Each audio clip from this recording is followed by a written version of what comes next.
Hello everyone, welcome to our channel. Myself Srishti Agarwal. एक बार फिर से स्वागत है आप सभी का स्कूल राज थ्योरी में, जहां पर मैं लेकर आई थी कक्षा 5 के लिए हिंदी पाठ्य पुस्तक हिंदी सुमन भाग 3 का सॉल्यूशन।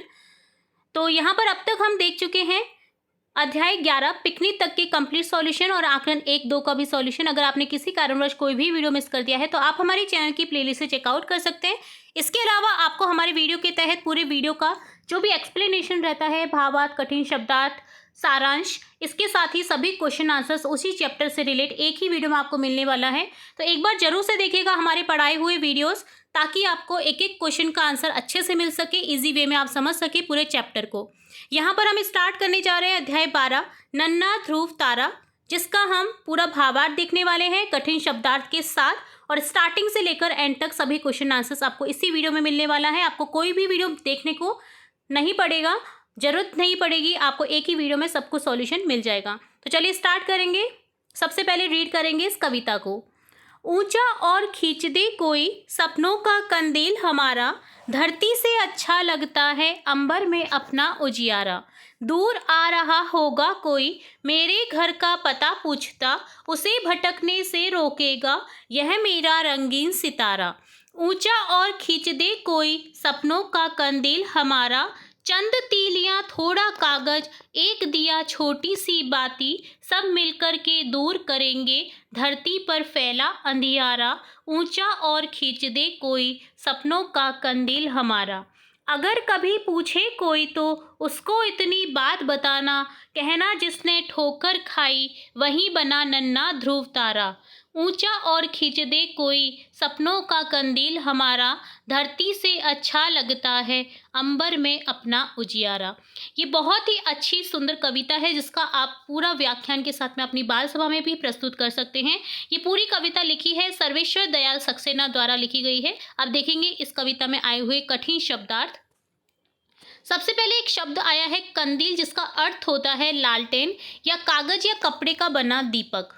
अंबर अर्थात आकाश आसमान, उजियारा अर्थात प्रकाश रोशनी, भटकने अर्थात रास्ता भूल जाना या इधर उधर फिरना, तीलियां अर्थात पतली लकड़ियां या तार, माचिस की तीली की तरह जिसको बोला जाता है, बाती दीपक में जलने वाला धागा या रुई की बत्ती जो बनाते हैं, अंधियारा अंधेरा अंधकार से रिलेट है, ध्रुव तारा वह तारा जो हमेशा उत्तर दिशा में स्थित हो रहता है और दिशा बताने में सहायक होता है। जब पहले दिशा नहीं मालूम थी तो ध्रुव तारे की वजह से ही दिशा खोजते थे, जो पथिक थे, जो रास्ता खोजते थे, वो सभी ध्रुव तारे का यूज करते हुए ही उत्तर दिशा दक्षिण दिशा का पता लगा पाते थे। ठोकर खाई अर्थात कठिनाई का सामना किया, असफल हुआ।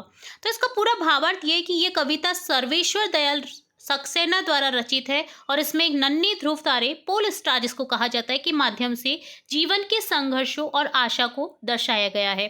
सबसे पहले पैराग्राफ जो है आपका पद्यांश जो है ऊंचा और खींच दे कोई से लेकर के, तो इसका हम भावार्थ देखेंगे, जिसका अर्थ है सपनों का कंदील। जैसे कवि कहता है कि कोई हमारे सपनों की कंदील अर्थात लालटेन को ऊंचा उठा दे और खींच दे। यह धरती से भी अच्छा लगता है क्योंकि आकाश में इसका अपना प्रकाश होता है। ये सपनों को साकार करने और उन्हें ऊंचाइयों तक ले जाने की इच्छा को व्यक्त करता है।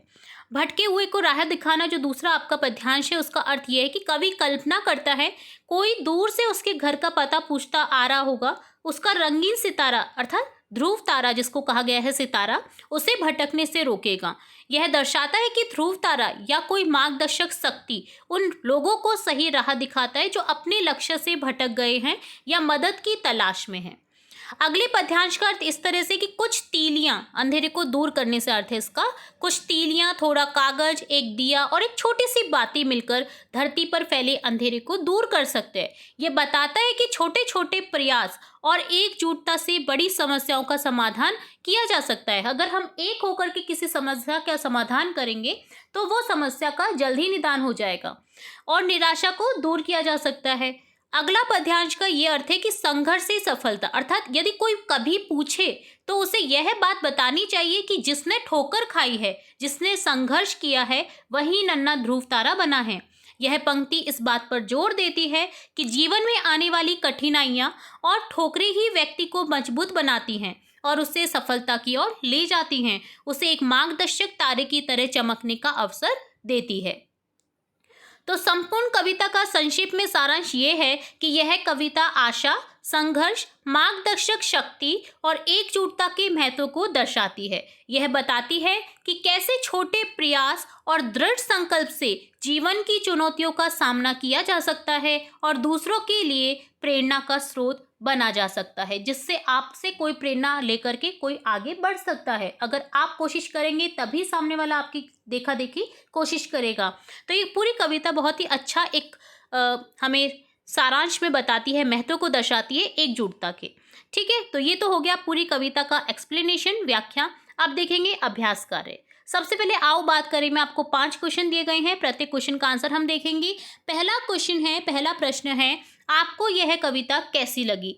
तो उत्तर हो जाएगा, यह कविता बहुत प्रेरणादायक और सकारात्मक लगी क्योंकि यह सपनों को पूरा करने और अंधकार को दूर करने का संदेश देती है। सपनों का कंदील किसे कहा गया है? तो सपनों का कंदील उन आशाओं, इच्छाओं और लक्ष्य को कहा गया है जिन्हें हम अपने जीवन में प्राप्त करना चाहते हैं और जो हमें आगे बढ़ने की प्रेरणा देते हैं। अगर आपको कोई बड़ा सपना देखना हो तो वह क्या होगा? तो ये एक व्यक्तिगत प्रश्न है जिसके आप अलग अलग उत्तर दे सकते हैं। अगर मुझे कोई बड़ा सपना देखना होगा तो वह होगा कि मैं समाज को शिक्षा के स्तर को सुधारने में योगदान दे सकूं, ताकि हर बच्चे को अच्छी शिक्षा मिल सके। अगला चौथा प्रश्न है, ऊंचा और खींच दे कोई सपनों का कंदील हमारा। इस पंक्ति का अर्थ यह है कि कोई हमारे सपनों को साकार करने में मदद करे, उन्हें ऊंचाई दे और उन्हें पूरा करने का मार्ग प्रशस्त करे, ताकि वे चमक सके और दूसरों को भी राह दिखा सके। प्रश्न 5 है, अगर आपको धरती से एक वस्तु आकाश में भेजनी हो तो वह क्या होगी और क्यों? तो ये भी एक व्यक्तिगत प्रश्न है जिसका आप अलग अलग उत्तर दे सकते हैं। जैसे कि उत्तर होगा इसका, अगर मुझे धरती से एक वस्तु आकाश में फेंकनी हो या भेजनी हो तो वह एक किताब होगी, ताकि ज्ञान का प्रकाश दूर दूर तक फैल सके और सभी को शिक्षित होने की प्रेरणा मिल सके। अगला है पाठ सोचो और लिखो, जिसमें पहला क्वेश्चन है सही उत्तर चुनो, जिसमें क और ख में विकल्पात्मक क्वेश्चन है, जिसमें आपको 4 ऑप्शन में से 4 विकल्प में से एक करेक्ट विकल्प को चूज करना है। पहला है, कविता में सपनों का कंदील किसे कहा गया है? तो सितारा यानी नन्ही ध्रुव तारे को कहा गया है। ऑप्शन स करेक्ट हो जाएगा यहाँ पर, सितारा। धरती पर फैला अंधियारा किसे दर्शाता है? कठिनाइयों को। ऑप्शन ब विकल्प ब करेक्ट हो जाएगा। मिलान करो, कंदील को मिलान करेंगे, क्या करता है? उजियाला फैलाता है। नन्हा ध्रुव तारा क्या करता है? रास्ता दिखाता है। चंद तीलियां क्या करती है? मिलकर के अंधेरा दूर करती हैं। थर्ड प्रश्न है, तीसरा प्रश्न जिसमें रिक्त स्थानों की पूर्ति करनी है। सपनों का आगे क्या आ जाएगा? कंदील हमारा। चंद तीलियां, थोड़ा कागज, एक दिया, छोटी सी बाती, जिसने ठोकर खाई वहीं बना नन्हा ध्रुव तारा, धरती से अच्छा है अंबर में अपना उजियारा।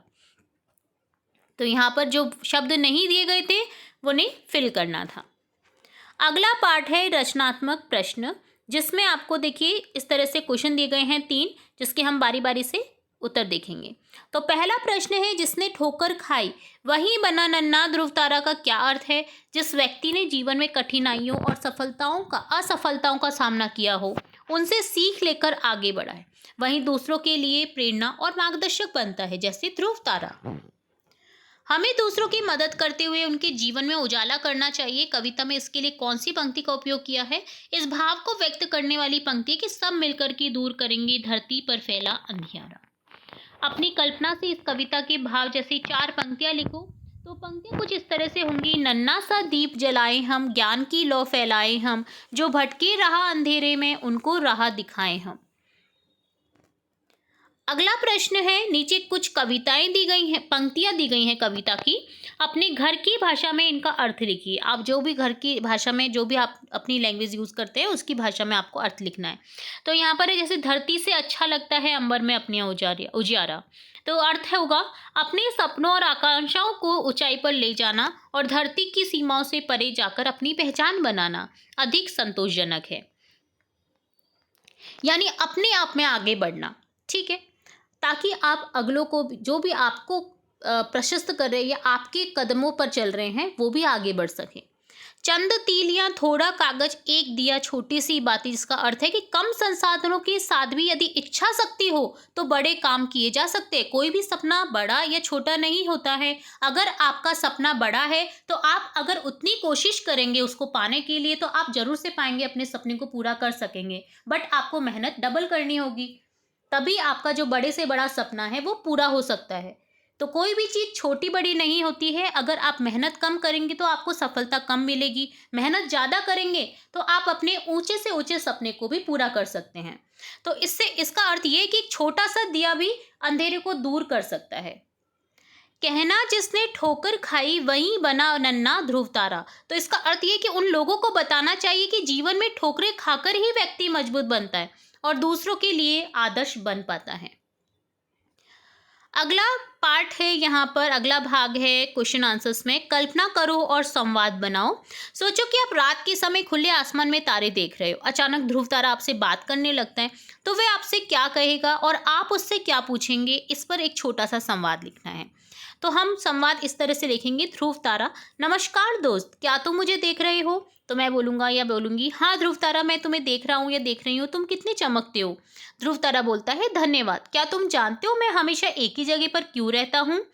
मैं बोलूँगा या बोलूँगी, नहीं मुझे नहीं पता, कृपया बताओ। तो ध्रुव तारा, देखिए यहाँ पर स्पेस इतना नहीं था कि इस संवाद को आगे बढ़ाया जा सके, तो मैंने आगे बढ़ाने की कोशिश की इस संवाद को, जो कि आप अपनी नोटबुक में नोट कर सकते हैं। तो ध्रुव तारा बोलता है कि मैं पृथ्वी के अक्ष के ठीक ऊपर स्थित हूँ, इसलिए मैं हमेशा उत्तर दिशा में दिखाई देता हूँ, नाविकों को रास्ता दिखाता हूँ। तो मैं बोलूँगी या बोलूँगा, वाह ये तो दिलचस्प है। क्या तुम कभी अकेले महसूस करते हो? ध्रुव तारा: कभी कभी, लेकिन मैं जानता हूँ कि बहुत से लोगों के लिए मार्गदर्शक हूँ और ये मुझे खुशी प्रदान करता है। तो मैं बोलूँगा या बोलूँगी, तुम वाकई प्रेरणादायक हो ध्रुव तारा, तुमसे बात करके अच्छा लगा। ध्रुव तारा बोलता है, मुझे भी तुमसे बात करके अच्छा लगा दोस्त, रात में फिर मिलेंगे।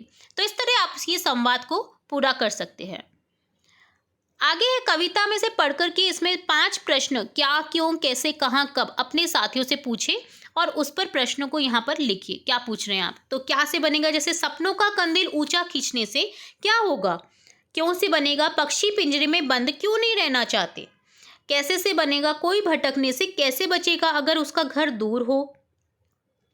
कहाँ से बनेगा, सपनों का कंदील कहाँ अच्छा लगता है। कब से बनेगा, कोई नन्हा ध्रुव तारा कब बनता है। तो इस तरह से आपको 5 प्रश्न लिखने थे, क्या, क्यों, कैसे, कहाँ, कब से। आगे है पाठ भाषा की बात, जिसमें पहला प्रश्न है संज्ञा सर्वनाम पहचान कर लिखो। दिए गए आपको वाक्यों में से संज्ञा सर्वनाम पहचानना है। तो क है, चंद तीलियां मिलकर अंधेरा दूर करती है। इसमें संज्ञा शब्द है। देखिए किसी वस्तु, व्यक्ति, स्थान का नाम क्या होता है, संज्ञा।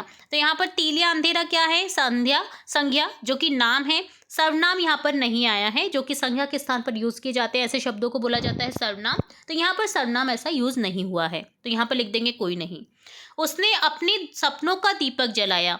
तो संज्ञा है सपनों और दीपक, सर्वनाम है इसने, उसने, अपने। नन्हा ध्रुव तारा हमेशा चमकता रहता है, जिसमें संज्ञा शब्द आया है ध्रुव तारा, सर्वनाम यहाँ पर कोई नहीं है। मेरा सपना मुझे उड़ने को कहा है। तो संज्ञा यहाँ पर सपना है, सर्वनाम हो जाएगा मेरा, मुझे। सेकंड क्वेश्चन है, यहाँ पर वचन बदल कर लिखिए, जिसमें देखिए क है दीपक जल रहा है। तो इसमें वचन बदल के हम यानी एक वचन है तो बहुवचन में लिखेंगे। तो दीपक जल रहा है का हो जाएगा दीपक जल रहे हैं। यह सितारा चमक रहा है का हो जाएगा ये सितारे चमक रहे हैं। है के ऊपर बिंदी आ जाती है, इसका अर्थ होता है बहुवचन में। ठीक है, तीलियां टूट गई, अब ये बहुवचन में तो हम एक वचन में लिखेंगे तीली टूट गई। तीसरा प्रश्न है लिंग बदल कर लिखिए। तो आपको अगर लड़का है तो लड़की लिखना है, यानी फेमिनिन का मस्कुलिन और मस्कुलिन का फेमिनिन। ठीक है, स्त्रीलिंग का पुल्लिंग और पुल्लिंग का स्त्रीलिंग करना है। तो लड़का पढ़ रहा है का हो जाएगा लड़की पढ़ रही है। गायिका गाना गाती है का हो जाएगा गायक गाना गाता है। बच्चा खेल रहा है, बच्ची खेल रही है।